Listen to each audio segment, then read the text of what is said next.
देखो डॉक्टर साहब जी, हमका सुई उई मत लगई है। हम बहुत सुई से डराइला। अरे चाचा, तू काहे टेंशन लेत बाटा हो? हम तोहरा के दारू नहीं पिए, हम तोहरा के सुई दे। अरे ससुर के नाती को कहाँ से बहिर बाण डॉक्टर पकड़ के लेके आइल बाटा। ये ससुर के नाती हम कहता नहीं कि सुई मत लगई है, हमरा के दारू के बात करत बा।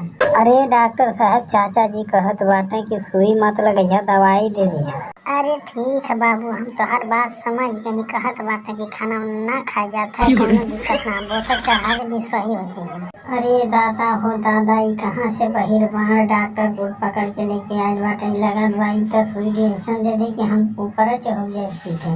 अरे चाचा, तू काहे टेंशन लेत बाटा? हम जानत बाटी तो के टीबी के बीमारी भइल बा, हम दवाई दे देथिला तू ठीक हो जाएगा। हे डॉक्टर साहब जी, बाबूजी कहत बाटे कि सुई उई मत दा, हमके दवाई वही ना चाहिए, हम ठीक हैला। अरे तो मर्दवा, पहले तू ठीक हो जा तब न तेरा ही में जीवा भात उत खाए। तू मर्दवा गजब बतियात बाटा। अरे ठीक हो जा तो जैता कहना खूब तेरा का भात खाईता। चुप ससुर के नाती, डॉक्टर बाटे की बहिर बाण बाटे रे। ससुर के नाती मुके मुंगार पे लगल हवे। नहीं चाचा, हम तो से 1 रुपया नहीं ले, फ्री में दवाई दे के जाए। ठीक हो जाए तब तो से पैसा ले। अरे तो कला भाई की डॉक्टर बा हो, हमारे बाबूजी के लागत बा मुआ दे, भगावा के जल्दी भगन।